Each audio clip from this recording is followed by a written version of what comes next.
ഒറ്റപ്പാലം വാണിയംകുളത്ത് പന്നിക്കണിയിൽപ്പെട്ട വയോധികയ്ക്ക് പരിക്കേറ്റ സംഭവത്തിൽ കെണിവെച്ചത് സ്വന്തം മകൻ. പരിക്കേറ്റ മാലതിയുടെ മകൻ പ്രേംകുമാറിനെ ഷൊർണൂർ പോലീസ് അറസ്റ്റ് ചെയ്തു.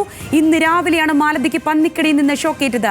വിവരങ്ങളുമായി പാലക്കാട് നിന്ന് അജിത് ബാബുണ്ട്. അജിത്ത്, ആദ്യം തന്നെ പോലീസിന് ഇക്കാര്യത്തിൽ സംശയമുണ്ടായിരുന്നു, ഇപ്പോൾ അത് സ്ഥിരീകരണത്തിലേക്ക് വന്നിരിക്കുകയാണ്. എത്തരത്തിലാണ് വിവരങ്ങൾ?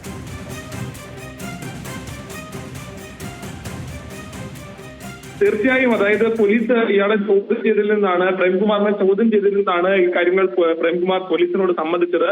താൻ തന്നെയാണ് ഈ കാര്യം ചെയ്തതെന്ന് പ്രേംകുമാർ സമ്മതിച്ചു. നേരത്തെ ഈ പ്രദേശത്തെത്തി പോലീസ് അന്വേഷണം നടത്തിയപ്പോൾ തന്നെ നാട്ടുകാരിൽ നിന്നൊക്കെ പോലീസിന് ചില സൂചനകൾ ലഭിച്ചിരുന്നു. അതിന്റെ അടിസ്ഥാനത്തിലായിരുന്നു ആദ്യം കസ്റ്റഡിയിലെടുത്ത് ചോദ്യം ചെയ്തത്. അപ്പോഴാണ് ഈ കാര്യങ്ങൾ പ്രേംകുമാർ സമ്മതിക്കുന്നത്. ഏതാണെങ്കിലും ഇപ്പോഴും ഈ അമ്മ ഇത്തരത്തിൽ ചികിത്സ തുടരുകയാണ്. കൈക്കാണ് പരിക്കേറ്റത്.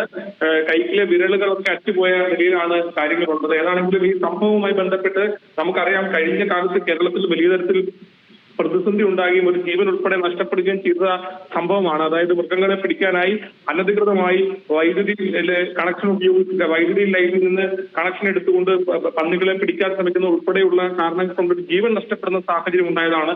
അതിന് പിന്നാലെയാണ് ഇപ്പോൾ പാലക്കാട് ഇത്തരത്തിലുള്ള സംഭവം ഉണ്ടായിരിക്കുന്നത്. വിവിധ ജില്ലകളിൽ ഇത്തരം സംഭവങ്ങൾ റിപ്പോർട്ട് ചെയ്തിട്ടുണ്ടായിരുന്നു. അതിന് പിന്നാലെയാണ് ഇപ്പോൾ പാലക്കാട് ഒരു സംഭവം റിപ്പോർട്ട് ചെയ്തിരിക്കുന്നത്. അതിൽ ഏറ്റവും പ്രധാനപ്പെട്ട കാര്യം, സ്വന്തം അമ്മയ്ക്ക് തന്നെയാണ് ഇതിലൊരു അപകടം സംഭവിച്ചത് എന്നുള്ളതാണ്. ഇപ്പൊ അമ്മ ഇപ്പോഴും ചികിത്സയിലാണ്. ശരി അജിത്ത്.